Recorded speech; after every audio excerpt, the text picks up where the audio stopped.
다른 그 어떤 해보다도 오늘 부활주일 예배가 더할 나위 없이 감사하고 또 나름 깊은 은혜로 맞이하게 되는 것 같습니다. 아무쪼록 주님께서 얻었고 죽음의 깊은 권세를 깨뜨리시고 다시 살아나셨다고 하는 이 기쁨의 소식을 사랑하는 우리 성지교회 모든 믿음의 가족들에게 전해드리니 이 부활의 은총과 부활의 소망이 언제나 늘 함께 하시기를 예수님의 이름으로 축원을 드립니다. 여러분 같이 하십니다. 새로운 생명 이야기. 아멘. 오늘 말씀을 이렇게 제목을 정해 보았습니다. 지나온 기독교의 역사 가운데 기독교회와 성도들이 중요하게 여기는 네 가지의 4대 절기가 있게 됩니다. 물론 어떤 절기도 다 하염없이 소중한 그런 절기이겠습니다만은, 그런데 굳이 누군가가 이 4대의 절기 중에서 그래도 핵심적이고 또 소중한 절기가 있다고 한다면 어떤 절기가 되겠습니까? 라고 묻는다고 한다면 아마도 우리는 예수님께서 사망의 권세를 깨뜨리고 다시 살아나셔서 믿는 성도들에게 영원한 생명과 또 영원한 소망을 열어주신 이 부활절이야말로 기독교회의 가장 중요한 절기입니다 라고 그렇게 대답을 해야 할 것입니다. 성탄절과 감사절 그리고 성령 강림절도 대단히 중요한 의미가 있습니다만, 만일 예수님의 십자가의 구속과 이 부활의 생명이 없다고 한다면 사실상의 나머지의 모든 절기들은 그 의미가 반감이 되거나 혹은 퇴색되어서 사라질 수밖에 없기 때문인 것이죠. 만일 예수님의 부활이 없다고 한다면 성경이 증거해 주시고 있는 것처럼 모든 것이 헛된 것처럼 소멸되어 버리는 것이고, 만일 믿는 자에게 부활이 없다면 우리가 이 땅의 삶을 살아가면서 왜 선한 삶을 살아야 되는지, 또 왜 인내하는 삶을 살아야 되는지, 또 왜 의로운 삶을 살아야 되는지에 대한 이 근본적인 해답을 줄 수가 없기 때문에 오늘 부활절의 절기는 어쩌면 기독교 신앙의 핵심 중에 핵심이고, 그리고 우리의 신앙의 처음 출발점이 되어야 되는 중요한 절기가 아닐 수가 없는 것입니다. 사랑하는 여러분, 이 세상에서 가장 불쌍한 사람이 있다면 어떤 사람일까요? 아마도 그것은 죽으면 그만이지 뭐. 죽으면 모든 것이 다 끝나는 것이지 라고 하면서 아무런 소망도 아무런 기대감도 없이 세상을 떠나가는 사람들일 것입니다. 그래서 사도 바울은 이 고린도전서 15장 32절에서 34절의 말씀을 보면은 이렇게 증거를 해주고 있습니다. 내가 사람의 방법으로 에베소에서 맹수와 더불어 싸웠다면 나에게 무슨 유익이 있으리요? 죽은 자가 다시 살아나지 못한다면 내일 죽을 터이니 그만 먹고 마시자 하리라. 속지 말라. 악한 동무들은 선한 행실을 더럽히나니 깨어 의를 행하고 죄를 짓지 말라. 하나님을 알지 못하는 자가 있기로 내가 너희를 부끄럽게 하기 위하여 말하노라. 이렇게 말씀을 해주시면서 만일에 부활의 신앙이 없다고 한다면 현재 우리에게 주어진 이 삶의 소중한 시간들을 여러분 쾌락과 물질주의와 방탕과 방종한 삶을 살게 되는 것이니 너희는 이와 같은 일에 절대로 속지 말아라. 그리고 언제나 깨어 있어서 의를 행하고 죄를 짓지 말아라. 하나님의 뜻이 어디에 있는지, 하나님께서 무엇을 기뻐하시는지 알지 못하는 사람들, 그들이 사랑하는 여러분, 부끄럽게 하기 위해서 내가 이 말을 전한다. 저는 오늘 아침에 사랑하는 우리 교회 모든 믿음의 성도님들께서는 죽어도 다시 산다는 이 부활의 신앙과 부활의 믿음으로 충만하셔서 오늘 우리에게 주어진 이 삶의 자리에 때로는 힘들고 또 때로는 환경과 어려운 상황들이 닥쳐온다고 할지라도 사랑하는 성도 여러분들이요, 주님 안에서 강직한 삶을 사시기를 바라고 믿음의 의로움을 가지고 사시기를 바라고, 세상에 그저 오늘이 내 인생의 마지막, 이제 내일 죽게 되면 오늘 실컷 먹고 오늘 실컷 마시자 하면서 방종하는 삶을 사는 그 삶 속에 속지 않게 되시기를 주의 이름으로 축복합니다. 자, 오늘 아침 이 부활의 신앙을 간직한 성도들은 어떤 새로운 생명의 이야기를 써야 되는 것일까? 첫 번째, 여러분 같이 하십니다. 부활의 신앙을 간직한 성도들은 결코 끝난 인생을 살지 않습니다. 아멘. 이 끝난 인생을 제가 굳이 그 영어를 이렇게 표현을 해놨습니다. 엔딩 라이프, 더 엔딩 라이프. 끝날 인생이라고 하는 표현도 맞을 것 같고, 어쩌면 이미 과거형으로 끝난 인생도 맞는 것 같고, 엔딩, 현재 진행형이니까 마치 끝나가는 것처럼, 마치 어둠의 깊은 속으로 빨려 들어가는 것처럼 그런 인생을 가리키는 말이죠. 그런데 부활의 신앙을 간직한 성도들은 이 엔딩 라이프를 살지 않는다는 거예요. 자, 오늘 본문의 말씀 20절에서 22절의 말씀을 우리 한번 같이 읽어보겠습니다. 자, 시작. 그러나 이제 그리스도께서 죽은 자 가운데서 다시 살아나사 잠자는 자들의 첫 열매가 되셨도다. 사망이 한 사람으로 말미암았으니 죽은 자의 부활도 한 사람으로 말미암는도다. 아담 안에서 모든 사람이 죽은 것 같이 그리스도 안에서 모든 사람이 삶을 얻으리라. 엔딩 라이프를 말하는 것이 아니라 그리스도 안에서 모든 사람이 뉴 라이프, 새로운 인생, 새로운 삶. 얼크롤만이라고 하는 사람이 쓴 책 중에 아주 의미심장한 책이 한 권 있는데, 그 책의 이름은 아이와 함께 나누는 죽음에 관한 이야기라고 하는 책입니다. 제가 그림을 봐도 좀 심상치 않아 보이시죠? 제목은 더 그렇습니다. 아이와 함께 나누는 죽음에 관한 이야기.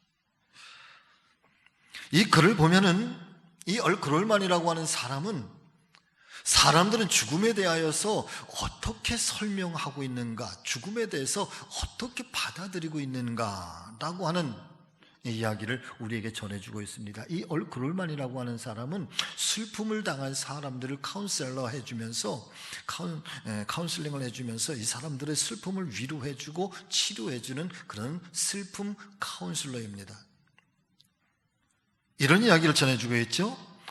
대부분의 사람들은 처음에 누군가가 특별히 나에게 있어서 아주 사랑하는 사람의 죽음을 이렇게 접하게 되었을 때, 그때 슬픔, 두려움, 근데 이 슬픔이라고 하는 것이 그냥 단순한 슬픔이 아니라 세상이 무너지는 것처럼, 세상이 깨어지는 것처럼 어마어마한 이 충격으로 슬픔이 다가오게 된다는 거죠. 그래서 그 슬픔 때문에 막 심장이 터져 나가는 것 같고, 내 온몸에 이 살갗들이 다 찢겨져 나가는 것 같고, 그리고 우리 안에 있는 이 감정이라고 하는 것이 그냥 파도에 그 물방울이 팍 터져 나가는 것처럼 우리의 감정이라고 하는 것이 막 폭발한다는 거예요. 그리고 나아가서는 그 슬픔이라고 하는 것이 그런 거대한 충격만이 아니라 여러분 이제는 두려움으로 다가옵니다. 두려움. 그리고 이어지는 슬픔을 넘어서 두려움을 넘어서 그 다음에는 완전한 절망. 이제 내가 어떻게 살 건?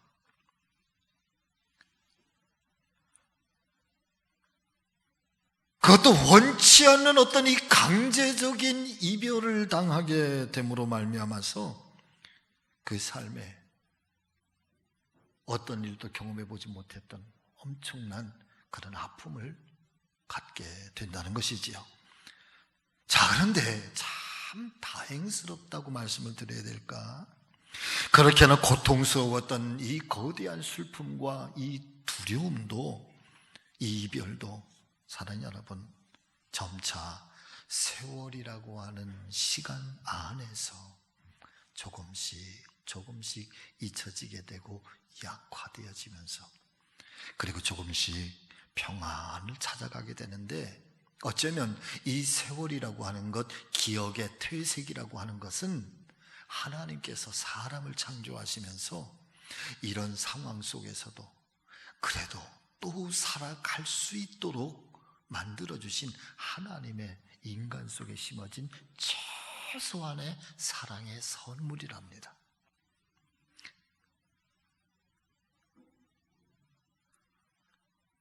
그래서 이 기억의 퇴색이라고 하는 것, 세월이라고 하는 시간이 우리의 기억을 약하게 해주고, 그러면서 그 슬픔을 밀어내주고 이 안에 사랑하는 여러분 평화를 찾아오게 하는 것.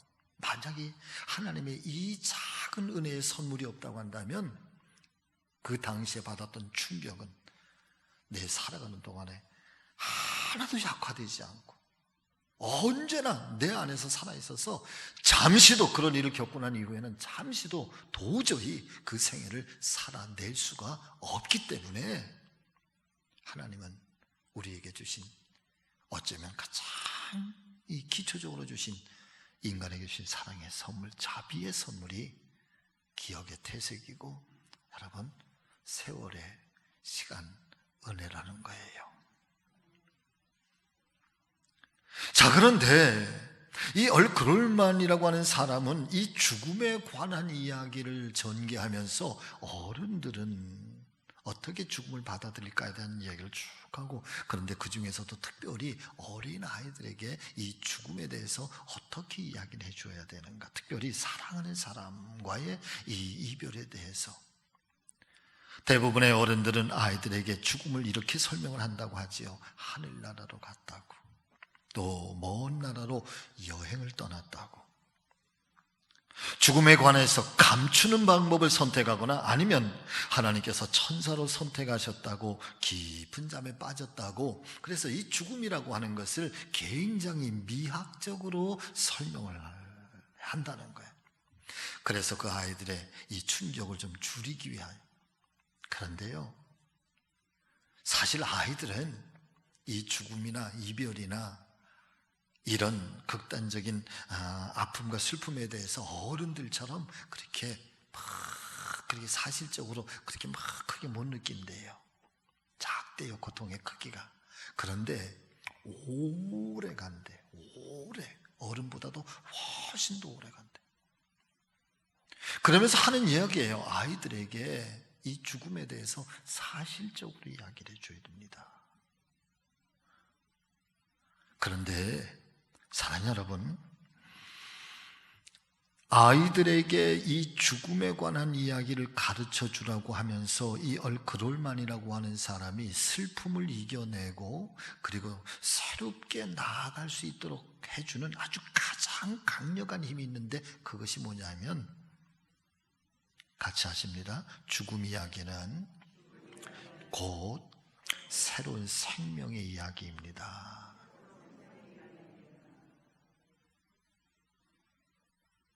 이 사람은 상담가인데 이 죽음에 관한 이해를, 사랑 여러분, 끝나는 것, 어디 멀리 떠나는 것, 아니면 깊은 잠이 드는 것, 아니면 천사가 되었던 것, 이런 이야기로 이해를 하지 아니하고요, 죽음은 곧 새로운 생명의 시작이라는.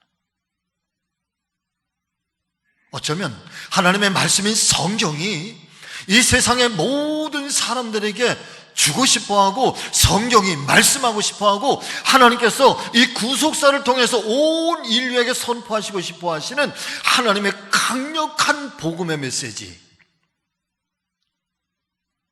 죽음은 새로운 생명의 이야기. 사랑하는 여러분, 오늘 말씀을 다시 한번 잘 상고해 보시기를 바랍니다. 예수님께서 죽은 자 가운데서 다시 살아나셔서 잠자는 자들의 첫 열매가 되셨다고 말씀해 주시고 있습니다. 그리고 이어서 말씀하시기를 아담 안에서 모든 사람이 죽은 것 같이 그리스도 안에서 모든 사람이 삶을 얻으리라. 새로운 삶을 얻으리라. 부활의 신앙은 성도들에게도 결코 끝난 인생을 사는 것이 아니라 새로운 생명의 삶을 살게 하는 내 생애의 새로운 스타트라인이라는 거예요. 출발점이라는 거예요. 할렐루야. 사랑하는 믿음의 가족 여러분, 저는 우리 안에 이 부활의 은혜와 부활의 소망, 그리고 주님께서도 다시 살아나셨던 것처럼 그 주님께서는 오늘도 우리 안에 우리로 하여금 다시 살아나게 하시는, 새로운 생명을 향해서 나아가게 하시는 이 강력한 이 은혜의 이 푸시, 밀어주시는 것, 강력한 힘, 그리고 붙잡으셔서 우리를 이끌어 가시는 하나님의 이 강력한 이끌어가신 이 모든 것들이 이 부활의 신앙으로부터 사랑하는 여러분 꺼지지 아니하고 날마다 힘차게 그렇게 용솟음치게 되시기를 주의 이름으로 축원합니다. 그래, 이 코로나 시대에 두려워하고 위축되었던 우리의 삶의 자리에서 다시금 강건하게 일어나시기를, 그리고 새로운 생명의 이야기를 써가고 만들어가는 우리 모두가 되실 수 있기를 주의 이름으로 축복합니다. 저는 요즘에 너무 참 좋은 것 중에 하나, 참 이게 좀 위축되고 좀 답답하고 먹먹한 그런 속에서도 요즘에 조금 막 저 힘이 솟는 거는, 전 세계가 이 글로벌 소통과 그 다음에 하나됨의 이 무역의 나라들이 다 단절이 되잖아요. 그리고 우리나라가 한참 막 확진자들이 늘어나면서 막할 때에 외국 사람들이 그랬잖아요. 한국 사람들 못 들어오게 하고. 네. 그러다가 요즘에 거기가 막 그냥 창고를 하고 이제 우리나라가 좀 잡혀가니까 우리나라가 참 잘했다고, 우리나라가 제대로 했다고, 우리나라 진단 키트를 보내달라고 뭐 그러면서 도움을 요청하는 걸 보면서 여러분 좀 마음이 그래도 좀 나아져요. 그러면서 제 마음속에 그런 생각이 들어요. 사랑하는 여러분, 이 죽음과 무덤의 깊은 권세가 예수님을 묶어 놓을 수가 없었던 것처럼, 아무리 이 코로나 바이러스가 강하고 그렇게 온 세계를 뒤먹는 것 같아도 사랑하는 여러분, 하나님의 은혜의 이 역사를 이 바이러스는 묶어 놓을 수가 없어요. 새로운 부활의 시대가, 부활의 은총이, 새로운 생명의 이야기가 여러분 우리 가운데 일어나게 될 줄로 믿습니다. 하나님 말씀인 성경을 보니까 부활하신 주님께서 제자들에게 주시고 싶어 하셨던, 정말 주님께서 주시고 싶어 하셨던 축복이 있었습니다. 그것은 굳건하게 닫혀버린 마가의 다락방에 그 문을 활짝 열고 제자들이 예루살렘의 도성을 향하여 문을 활짝 열고 용감하게 뛰쳐나가서 새로운 생명의 삶을 살고 새로운 부흥의 역사를 살아갈 수 있도록 은혜와 성령으로 역사해 주시는 축복인 줄로 믿습니다. 예수님께서 십자가에 달려 돌아가셨을 때 사랑하는 여러분, 제자들은 실망과 슬픔 가운데 잠겨 있었습니다. 두려움과 공포 속에서 하루하루를 힘겹게 보내고 있었습니다. 주님께로 내가 죽었다가 다시 살아나게 될 것이라고 하는 이 말씀을 수도 없이 들었지만은 제자들 중에 누구도 예수님께서 다시 살아나셨다는 사실을 믿을 수가 없었습니다. 특별히 제자 중에 도마의 모습을 보니까, 사랑하는 여러분, 도마를 부를 때는 그냥 부르지 않아. 꼭 그 앞에 도마를 부를 때 붙여지는 이름이 있잖아요. 뭐가 있죠? 그러게 말이에요. 의심 많은 도마.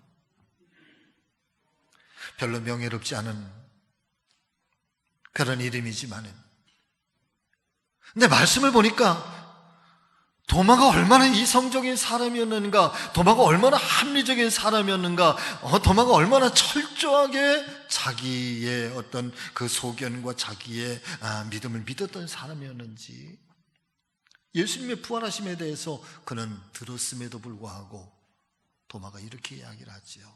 나는 그 예수님의 못 박힌 손을 내가 내 손으로 직접 만져보지 않으면, 그리고 예수님의 장력구리에 내 손을 직접 넣어봐서 내가 느껴보지 않으면 나는 절대로 믿을 수가 없다.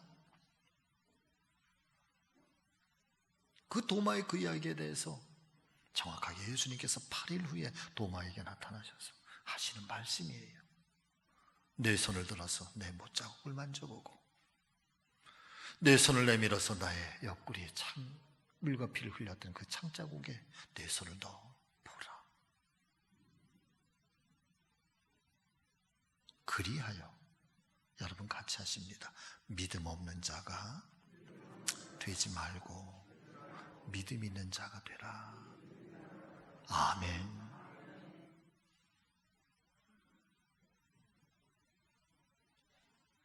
부활의 신앙이라고 하는 것이 우리에게 왜 필요한고 하면은, 사랑하는 여러분, 부활의 신앙이 없을 때에는 우리는 우리의 생각이 이성적이고 우리의 생각이 합리적이고, 그리고 내 마음 내 뜻대로 나를 움직여가게 하지만, 그러나 부활의 신앙이 생겨나고 부활의 주님이 내 안에 만나지기 시작하면서, 사랑하는 여러분, 그 순간부터 우리는 새로운 믿음으로 나아가게, 새로운 삶으로 나아가게, 마가의 다락방의 삶이 아니라 여러분 예루살렘 도성을 향하여 뛰쳐나가는 용기 있는 자의 삶을 살게 하는 거지요.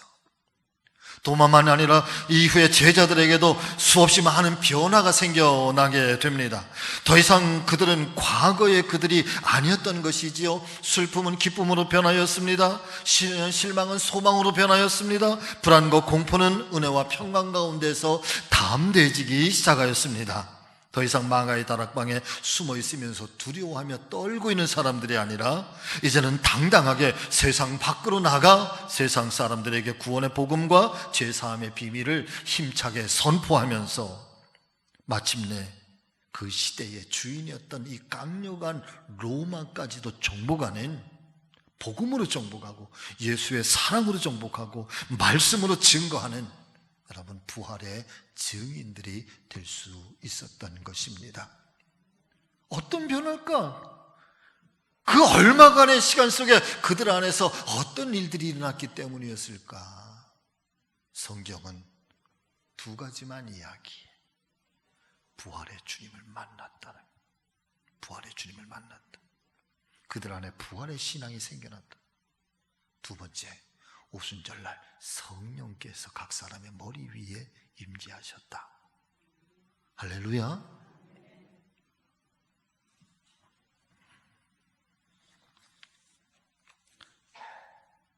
저는 우리 교회에 그런 분들이 계시지 않기를 간절히 기도하면서 소망하지만, 그러나 혹여나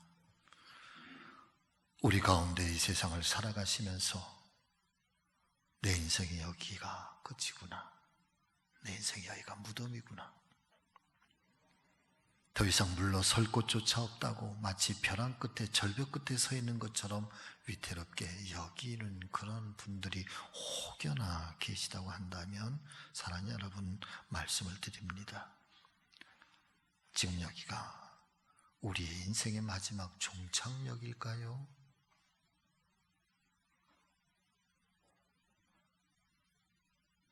그렇지 않습니다.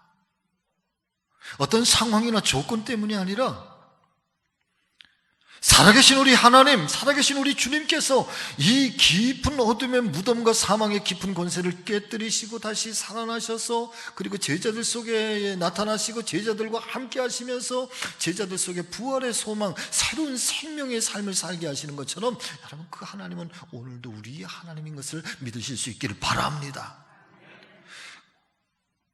그때 당시에 제자들을 사랑하셨고 그들 속에서 일하셨던 그 하나님은 지금도 우리의 하나님이시고, 지금도 우리의 삶 속에서 우리로 하여금 새로운 생명의 이야기를 만들어가라고 하시면서 우리를 축복하시고 우리를 붙잡아 주시고 우리의 어둠을 깨뜨리시고 우리의 죽음과 같은 권세를 무너뜨리시는 부활의 주님, 이 부활의 이 은혜는 우리 안에도 동일하다.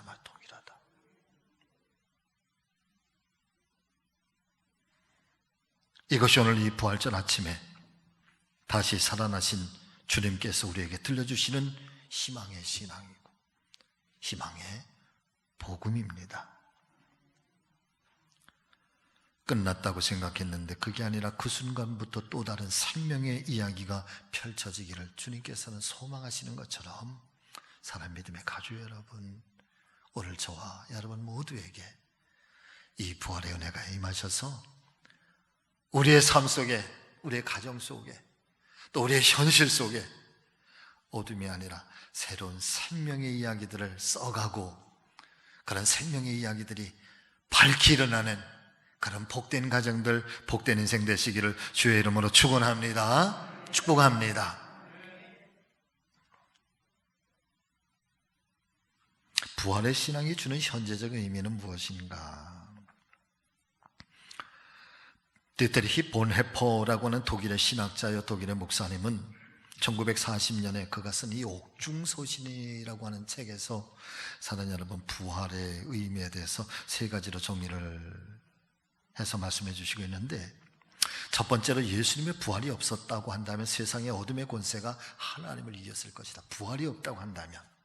두 번째는 예수님의 부활은 이미 죄 가운데서 사형 선고를 받은 우리가 이제는 더 이상 이 사형 선고의 판결로부터 영향을 받지 않게 되었다. 이 부활의 은혜가 그렇다는 거죠. 그리고 세 번째는 예수님의 부활은 모든 죽은 것들을 새롭게 살려주시고 구원해 주시는 능력이 있는 것을 다시 한번 우리 안에 확증해 주신다. 그래서 이것을 여러분 간략하게 두 가지로 결론을 해서 말씀을 드리면 이런 거예요. 첫 번째, 예수님의 부활은 같이 하십니다. 죄의 사슬에서 우리를 영원히 해방시키시는 능력입니다. 아멘. 이 부활의 은혜, 부활의 은총, 이 부활의 예수님이 부활의 은혜를 우리에게 베풀어 주시는 것은 우리로 하여금 더 이상 죄의 이 사슬에 매여 있지 않게 하신다는 거예요.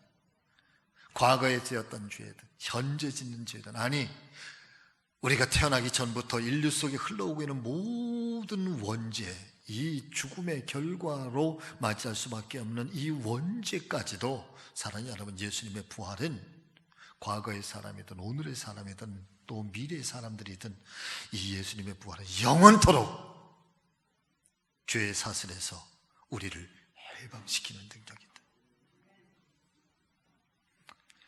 골로새서 1장 13절과 14절의 말씀에 바울은 이렇게 표현합니다. 여러분 같이 읽습니다. 그가 우리를 흑암의 권세에서 건져내사 그의 사랑의 아들의 나라로 옮기셨으니 그 아들 안에서 우리가 속량 곧 죄의 사함을 얻었도다.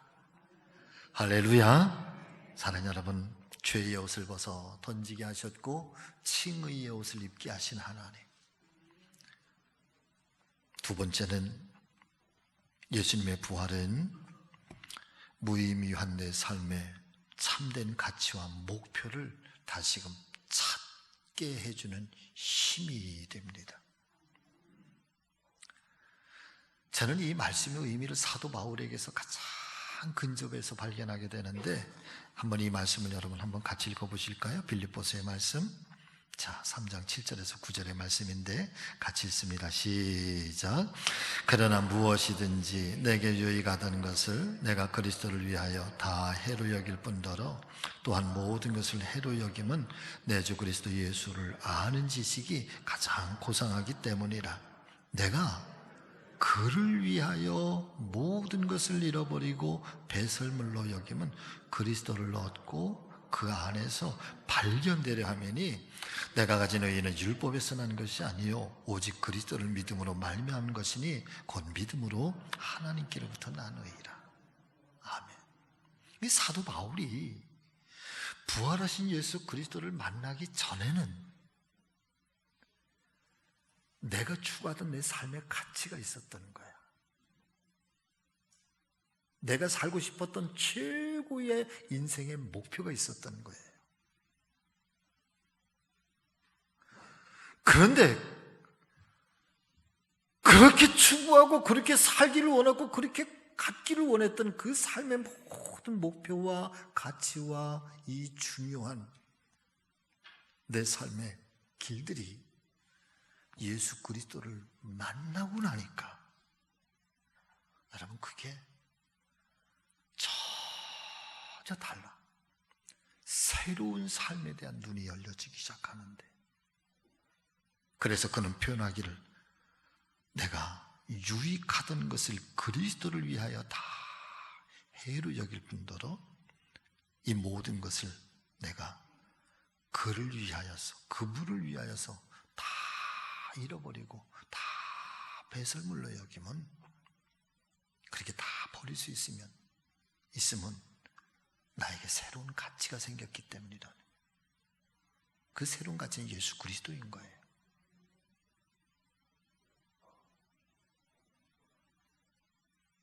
사랑 믿음의 가족 여러분, 저는 우리 모두가 바울처럼 살아야 된다는 것은 아닙니다. 바울처럼 현대를 살아가는 우리의 이 가치가 바울과 같은 가치여야 된다고 말씀드리는 것이 아닙니다. 그러나 다만 우리가 부활의 주님이 있기 전과 부활의 주님이 우리 안에 찾아오신 이후에는 한 가지 새로워지기를 원하는 것은 내가 추구하고 내가 목적하고 내가 바라고 내가 가기를 원했던, 내가 얻기를 원했던 그 세상의 가치와 내 인생의 모든 가치와 목적 그 위에 하나님의 영광이 덧입혀질 수 있기를 바랍니다. 하나님의 나라를 위한 삶이 그렇게 더해질 수 있기를 주의 이름으로 축복합니다. 이것이 내가 부활의 신앙이 있기 전과 부활의 신앙이 있은 후에 우리 안에서 일어나야 할 어떤 변화가 아닐까. 말씀을 마치겠습니다. 2020년 부활절입니다. 아무쪼록 우리의 삶에 어둠이 지나가고 새로운 생명의 이야기들이 일어나시기를 바라고, 더 나아가서 하나님의 은혜의 삶을 살겠노라고 하는 이 부활의 아주 신새벽의 은혜가 우리를 아주 신선하고 우리를 새롭게 하고 우리를 신실하게 하는 이 거룩한 은혜가 부활을 맞이한 우리 모두의 인생 가운데 언제나 함께 하시기를 주의 이름으로 축복합니다. 같이 하십니다. 우리 주님 부활하셨습니다. 부활의 은총이 함께 하시기를 축복합니다. 아멘. 기도하시죠.